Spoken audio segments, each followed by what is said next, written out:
Hey, what's going on, CoinOp TV subscribers? Robert Welcome here, and in this video, I want to do a review of Jet Li's classic martial arts wuxia movie, Once Upon a Time in China. This is from 1991, directed by Tsui Hark.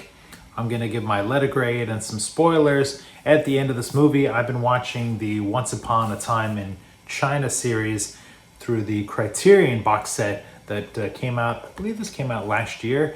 I picked it up for half price during one of the Criterion sales. I have seen Once Upon a Time in China a couple of times. I think this was like my third viewing of the movie over the years. For 2, 3, 4, 5, and Once Upon a Time in China and America, I've never seen those before. So that's like first time viewing for me. And I thought, you know what?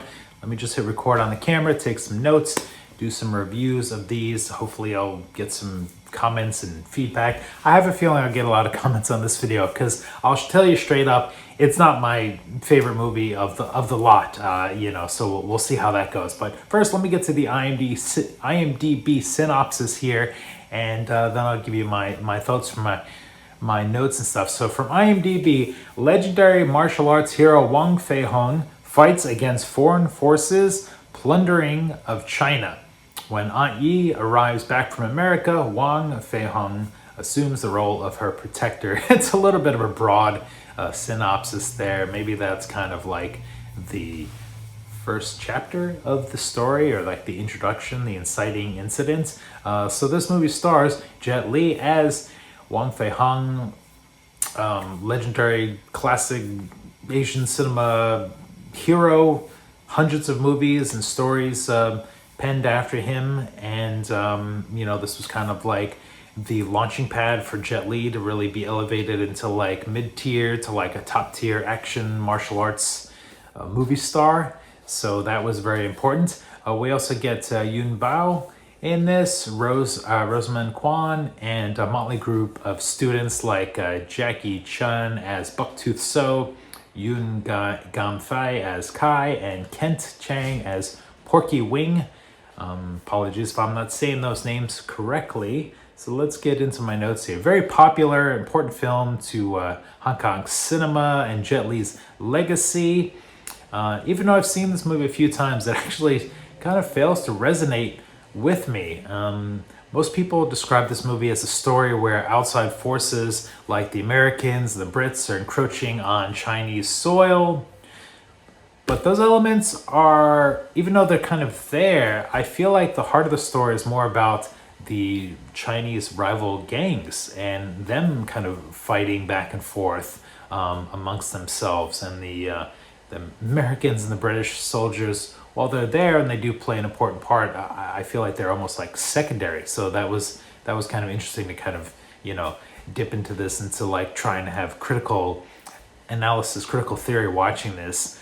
So I wrote in my notes, it's these gangs that intersect while the foreign military seems held up more on the fringes of the events. And then I was thinking to myself, I was like, okay, why is this movie so revered? What do people love about it so much? And I went into my ChatGPT app and I basically said, what are the 5 components to a successful, entertaining movie? And these are the 5 things that ChatGPT put out. And I thought I'd kind of mention that in this video review. So number 1, compelling characters.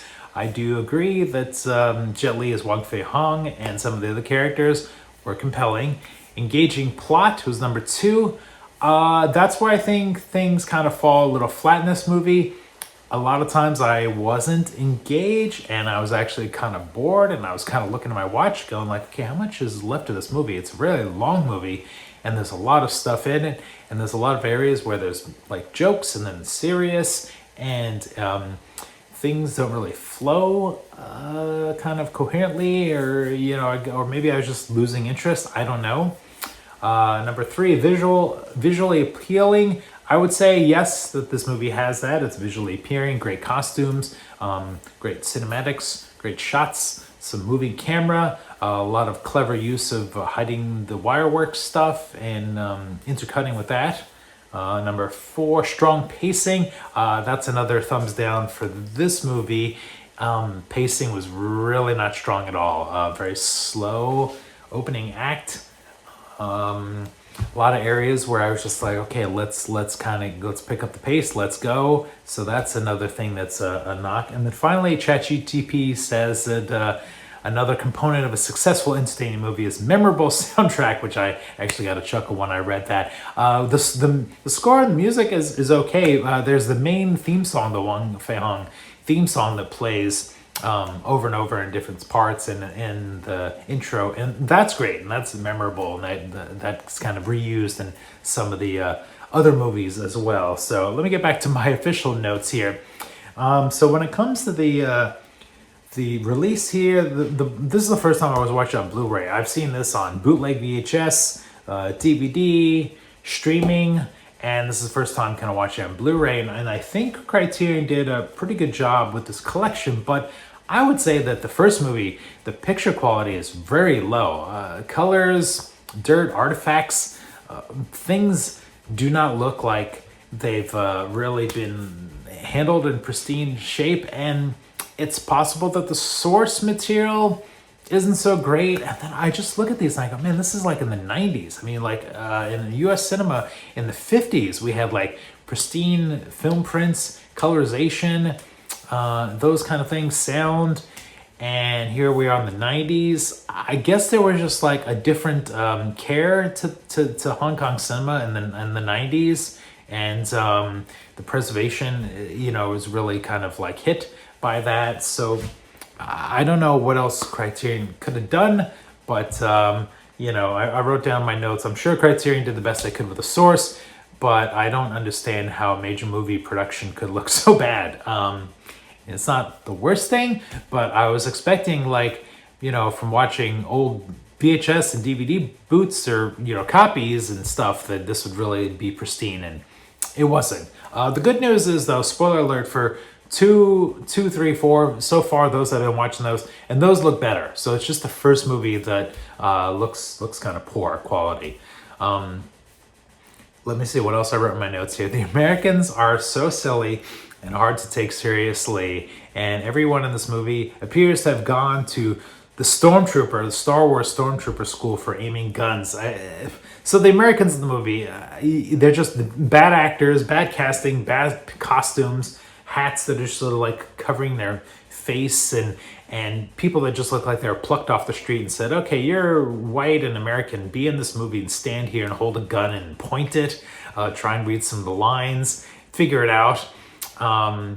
I wrote down in my notes, I was like, were these Americans supposed to be Confederates? Were they from the South? It was kind of hard to figure that out if it was picture accurate or not. They seemed like they were Southern Confederate Americans and or something. I don't know. It all of that, it really took me out of the movie trying to take it serious whenever there was some foreigners in the movie, because it just seemed really off and comical or something. You'll have to let me know in the comments below. You'll be like, Rob, you're way off on this critique of this movie. This movie is amazing. Every part of it is amazing. Well, I'm here to tell you I didn't find every part of the movie amazing. What I did find amazing is when Jet Li is doing his thing. When Jet Li is in action, the guy moves like a cat, like a tiger, just fast, quick, fluid. His body movements are always on point.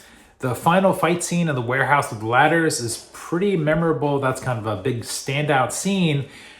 But then you sort of find out that Jet Li had his double pretty much the entire scene there, because he had his leg busted. He was in a cast, so a lot of the shots where it's his face is just kind of like faked in close-ups.